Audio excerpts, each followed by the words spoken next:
Hello there, Sarah from 17 once again, introducing you to my Mass Effect 3 Insanity difficulty video walkthrough. We've just landed on Mars, and this is my first opportunity to give Shepard and the rest of my crew abilities. And what I'm going to do is I'm going to leave in some of these upgrade station moments, some of these weapon equipment moments, and I'm probably going to speed them up. The direction that I'll be following on my path is I'm going to spec towards adrenaline, because it's very useful when you're playing as a soldier. I'm going to spec towards incendiary ammo, and I'm probably going to put some into combat mastery, as you've just seen. As far as my team is concerned, I'm going to be carrying Tali, why did I say Tali? Liara, sorry, and, what's his face? Vega, the big new guy, the big fat brutish dude. And the reason for this is Vega has the ability to do Carnage, which is just a pretty badass concussive shot, and he doesn't die. I found in most situations on my first playthrough of the game on Insanity, the dude was just off on his own getting gang-fucked by husks, and he was still alive. He was still like, yes, Shepard, I'll do it, Shepard, I'm Freddie Prinze Jr. Shepard. I'm like, dude, just keep doing what you're doing, stay alive, I love you. And because of that, he's become a really valuable asset, because he detracts the enemies from me, and he's a really good distraction. I'll be taking Liara because of her biotic powers. If you spec her correctly, she is a tornado of a weapon. You will have people bouncing around in singularities, frozen in stasis, and getting warped to hell if you play correctly with her. It's just, she's so powerful. And they're pretty much the only people I'm going to be using. And the weapons of choice, the layout that I like as a soldier, I like assault rifle, I like pistol, heavy pistol, and I like sniper rifle. If I'm completely honest, guys, I should have picked the Infiltrator because he focuses on sniper rifle, and you'll notice when I have a sniper in my hands, I am a happy man.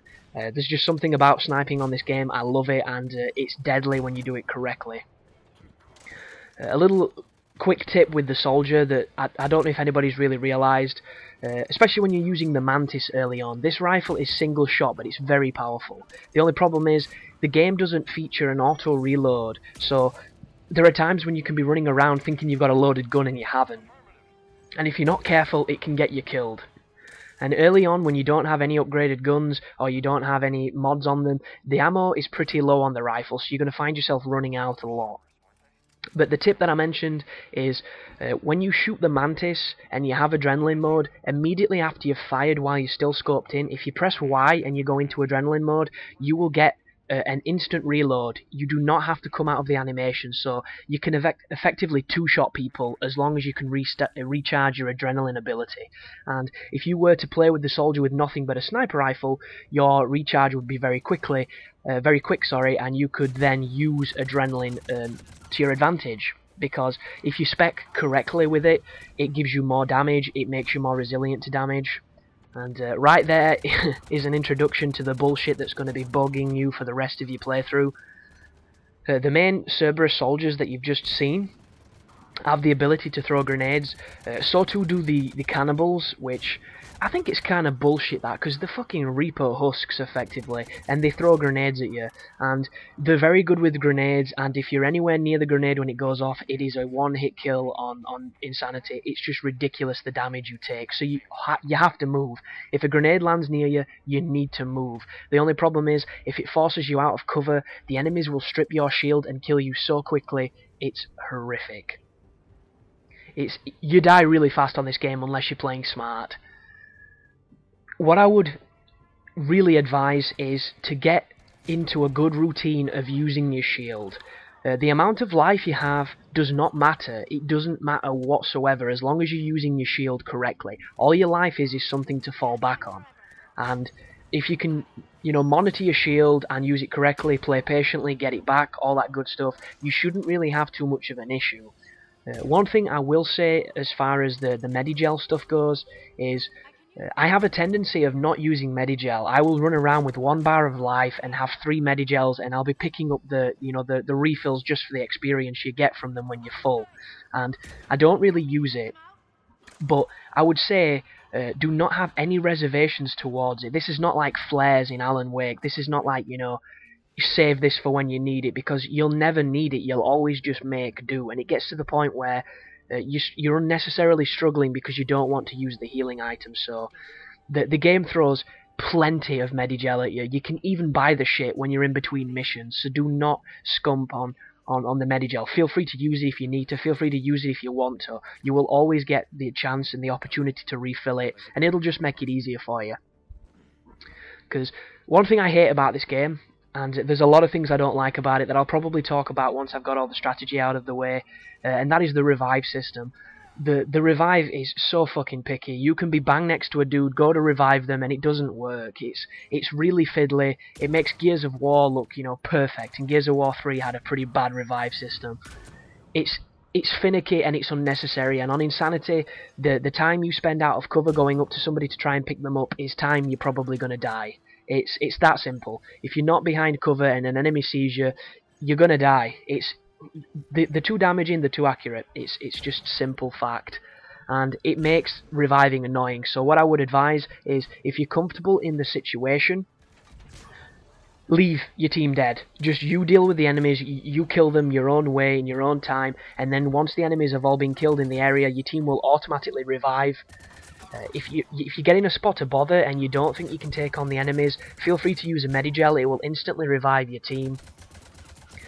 And if you see a health symbol, you know, the cross that was from Doom, if you see that over an enemy body, it means that I don't think they can be revived. Because what will happen is, I don't know if there's any symbol that actually tells you when this has happened, but if they get one hit KO'd by a Phantom or a Banshee or any of the heavies that can do this, you can't revive them because they've been killed, they've been neutralized. The only way to pick them up is with Medigel. And there were a couple of occasions where I didn't realize this, and I'm stood over a dude's body and it's not giving me the prompt, and I got really frustrated. So to save you that experience, sometimes Medigel is the only way to pick them up.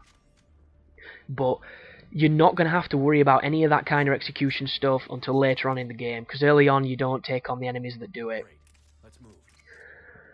Which is actually a pretty good segue, because I should talk about that. Anybody that played the demo will know that when the Phantoms got close to you, they did a move that instantly killed you, and it was cheap. Well, guess what, folks? Mass Effect 3 has a whole bunch of that shit in it. Even the Husks, the standard Husk enemy. If he grabs you on Insanity, you will have 1 bar of life left. He takes that much damage. The dude is a fucking monster.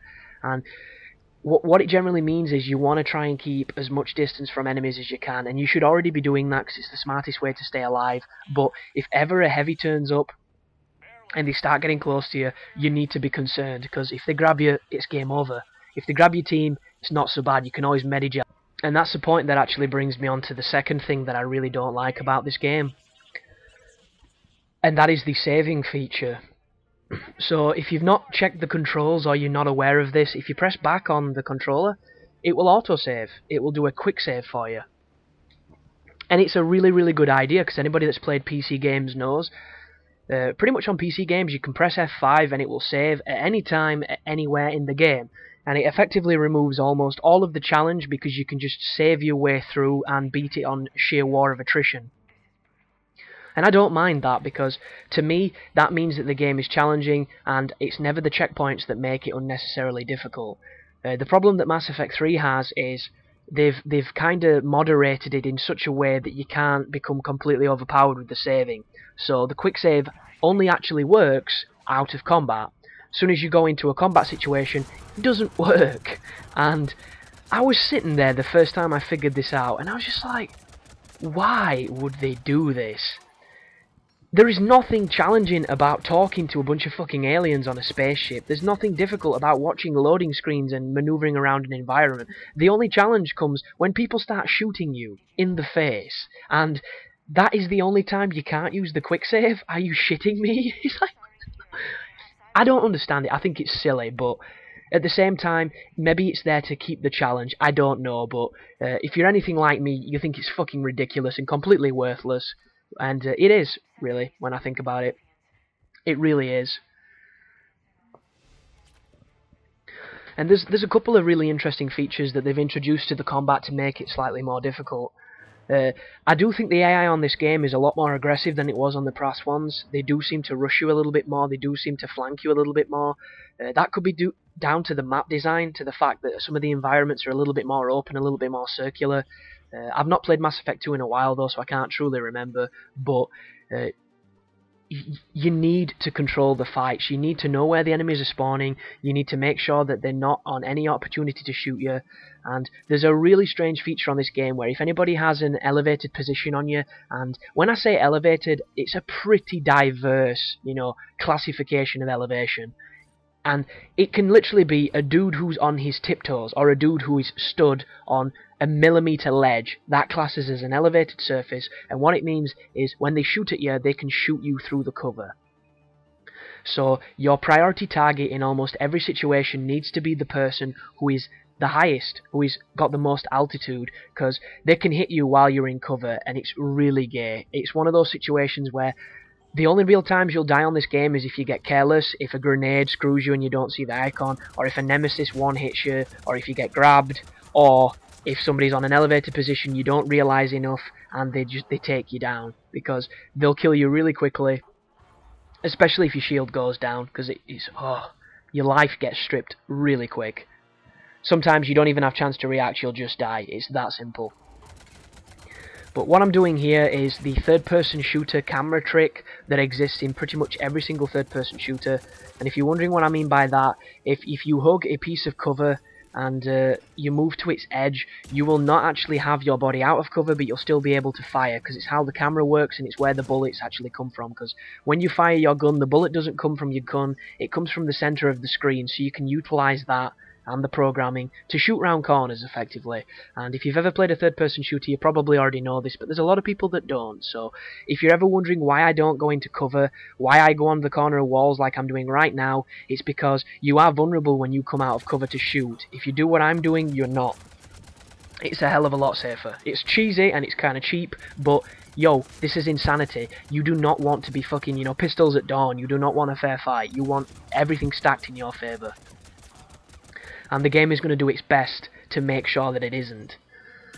And that's why you want to use your team's abilities, because as you can see here, Liara's stasis is so overpowered. It comes back so quickly, it recharges when she doesn't have that much equipment, and when you spec that way, that you can just keep spamming it. And as long as the enemy does not have a shield, they'll be floating around like fucking Buzz Aldrin. It's ridiculous. It's so powerful. And that guy just then that I just shot is a Centurion. If you don't know what that means, think of him as like a slightly armoured version of the normal trooper.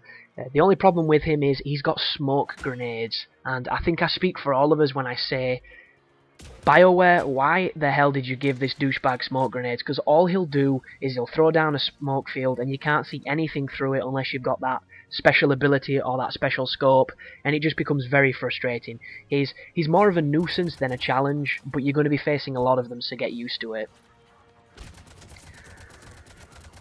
So the big problem I've got with this game right now when it comes to this commentary is there's so much information that I need to get across that I'm having trouble, putting it all in a good order. Look at that, the dude flanked me. I am so lucky there. He took all my shield and then he didn't follow it up. That is the damage you'll take, people, if anything gets close. They do not fuck about. The luxury of the Guardians, though, is if you can shoot them in the head through the slot, it's almost an instant headshot every time. It's a reward for being accurate, so you want to use that. If you're not good with a sniper, or you don't have one, feel free to use Liara's Singularity, because it'll just pull them into the air, and they can't do anything but flop around like Magikarp. It's amazing. But I've just got to think of little techniques and tips to give you. Always make sure that you've got Incendiary on your guns, like I've mentioned. Also, when you press left and right to use the ability will only target an enemy as if they've got those orange, lock-on marks. If they don't have those lock-on marks, you're actually going to command your team. Them marks that's on that console, they appear on enemies, just like on that door just then. If you do not have those marks and you press the ability, and trust me, this will happen a lot because it's just the way the game is. It's actually a feature I don't like. It commands your team. And the amount of times that I've been aiming at a dude and in the middle of a firefight, I've been in the zone, I've been shooting, I've been like ducking for cover and moving erratically, and I've been ever so slightly off the target. When I've pressed to use the ability, my teammate hasn't done the ability. What they've done instead is they've got out of cover and they've ran to the middle of nowhere and got skull fucked because they think I've told them to go stand in the middle of, the kill box, and I haven't. I've wanted them to use an ability. And it's something you need to be aware of and you need to get good with, because if you don't, it's going to bite you in the arse. So only ever tell your team to use an ability if you're aiming at a person, because if you don't, it will command your squad and it'll end up sending them to their death pretty much every other time. This could have been fixed by perhaps, squad commands being issued to a different part of the D-pad, maybe up, even though up makes them shoot at people. That should have been how you assign them to move to an area. Left and right should just be abilities, but that's just me. Anyhow, that is the first part of Mars. I'll see you in the next section, and you take care now.